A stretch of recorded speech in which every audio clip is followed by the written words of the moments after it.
Sirine, radar menyala merah. Rudal masuk. Bandara Abah, Arab Saudi dihantam tanpa ampun. Rudal balistik, drone tempur. Houthi tidak main-main. Jubir militer Yahya Syari bicara singkat, tapi isinya mengerikan. Seluruh maskapai dunia, Emirates, Qatar Airways, Garuda Indonesia, resmi masuk daftar ancaman. Ini bukan gertakan, ini strategi yang pernah bikin Israel kalang kabut. Sekarang diarahkan langsung ke jantung Arab Saudi. Sistem pertahanan udara tercanggih di dunia, miliaran dolar, tetap jebol. Dan semua ini bermula dari satu kesalahan fatal. Satu pesawat, satu keputusan, satu malam.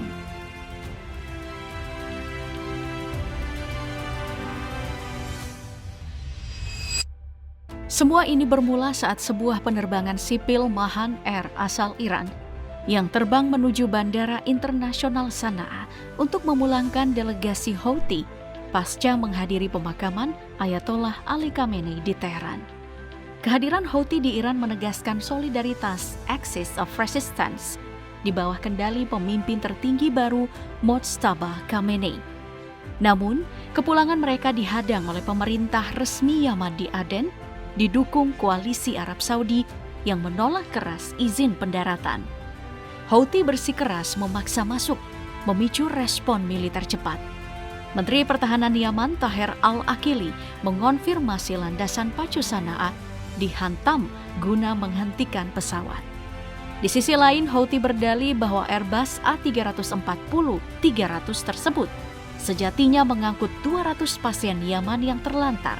Pesawat akhirnya terpaksa dialihkan dan mendarat selamat di Hodeidah.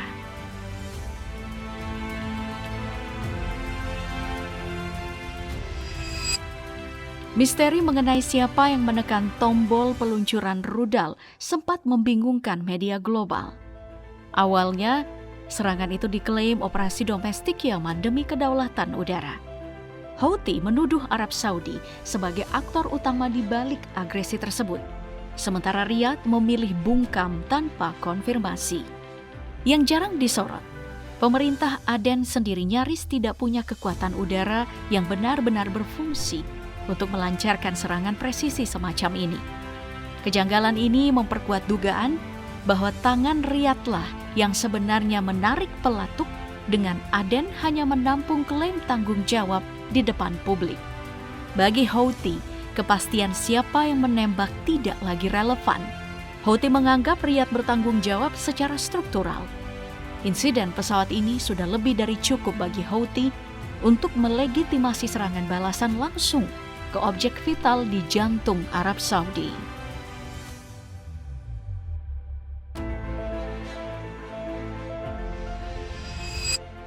Kecepatan respon menjadi pembeda utama Houthi dari pesat menuju Arab Saudi sebelum matahari terbenam.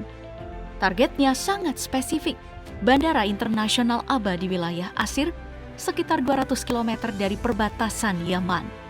Sepanjang sejarah konflik 2015 hingga 2022, Abha telah berulang kali menjadi sasaran empuk. Akibatnya, aktivasi sirene udara dan gangguan penerbangan sipil di Saudi yang membuktikan bahwa pesan strategis Houthi telah tersampaikan. Momen krusial dari peristiwa ini adalah deklarasi Yahya Syari yang menegaskan berakhirnya fase deeskalasi bentukan PBB sejak 2022 dengan memposisikan serangan di Sana'a sebagai pelanggaran serius. Houthi melegitimasi pembukaan fase perang baru, mengabaikan seruan dari utusan khusus PBB Hans Grunberg.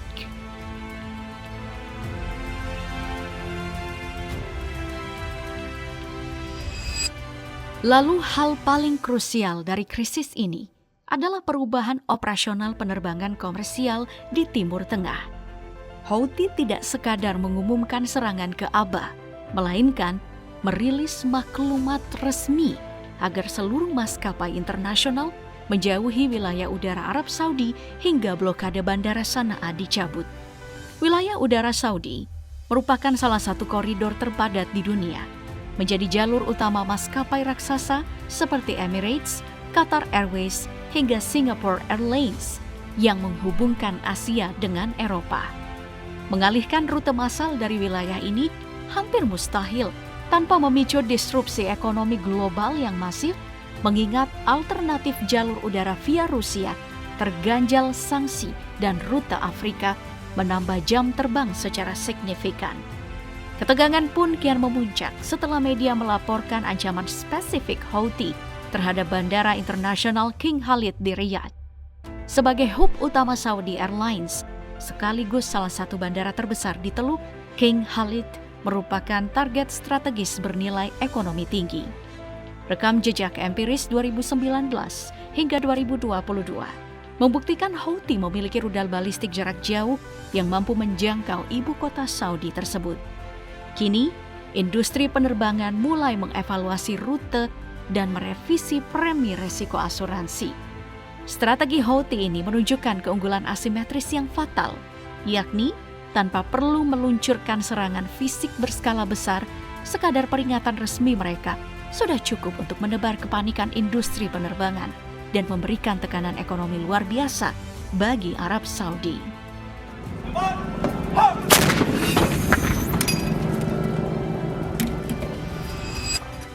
Kala itu, Houthi menembakkan rudal balistik ke arah Tel Aviv. Padahal, Israel memayungi wilayahnya dengan lapisan pertahanan tercanggih di dunia.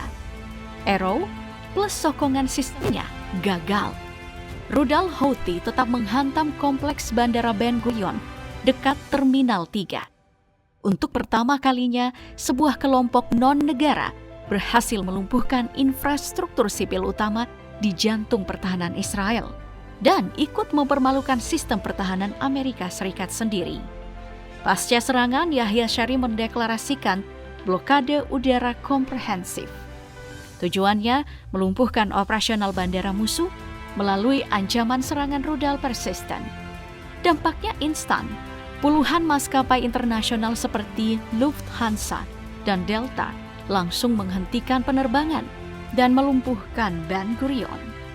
Walau Israel membalas dengan menghancurkan bandara Sana'a senilai $500 juta, Houthi tetap melanjutkan rentetan rudal berkala sepanjang Juli dan Agustus 2025. Fakta sejarah ini menjadi alarm bahaya bagi Arab Saudi. Secara kalkulasi pertahanan, meskipun Riyadh diperkuat sistem Patriot dan THAAD, pertahanan udara mereka tidak serapat dan sepadat Israel. Terlebih lagi, bentang geografis wilayah udara Saudi jauh lebih luas, menyisakan banyak celah strategis bagi penetrasi rudal Houthi.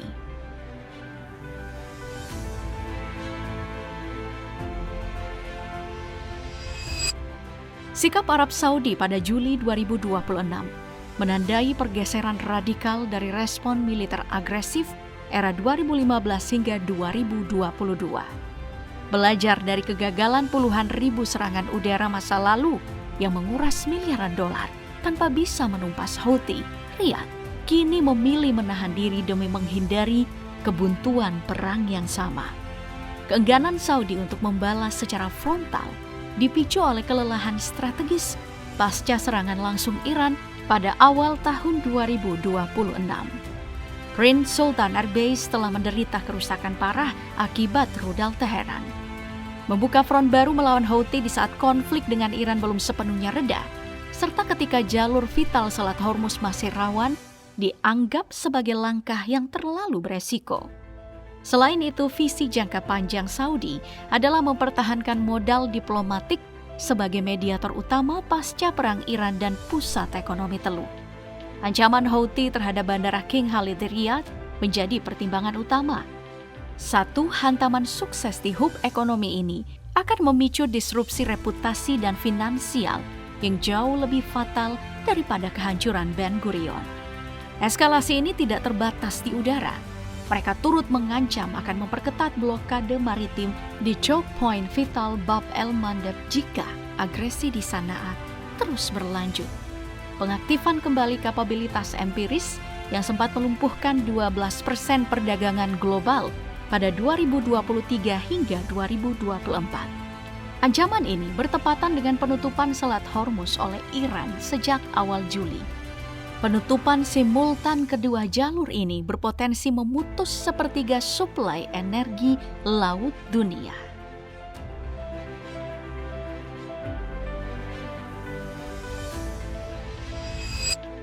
Lalu, apa kira-kira yang bakalan terjadi ke depan? Skenario pertama, akan terjadi eskalasi terbatas, aksi saling balas tapi sporadis. Lalu kemungkinan kedua, akan adanya gencatan senjata baru yang dimediasi oleh Oman atau PBB. Namun tidak tertutup juga kemungkinan ketiga, terjadinya perang terbuka. Bila Houthi menyerang infrastruktur vital Saudi dan memaksa Riyadh meluncurkan operasi militer masif. Apapun itu, Houthi membuktikan bahwa taktik asimetris mampu menciptakan disrupsi global yang melampaui ukuran mereka. Ketika Selat Hormuz tersumbat dan Bab el-Mandeb terancam, wilayah udara Saudi kini berada dalam status risiko tinggi. Keberhasilan meloloskan satu rudal di antara puluhan pencegatan sudah cukup untuk meruntuhkan reputasi sistem pertahanan bernilai miliaran dolar dan mengacaukan kalkulasi ekonomi industri penerbangan sipil. Menurutmu, apakah Arab Saudi akan membalas keras seperti Israel atau memilih menahan diri demi menghindari perang penuh? Sebagai penumpang pesawat, apakah kamu akan tetap tenang?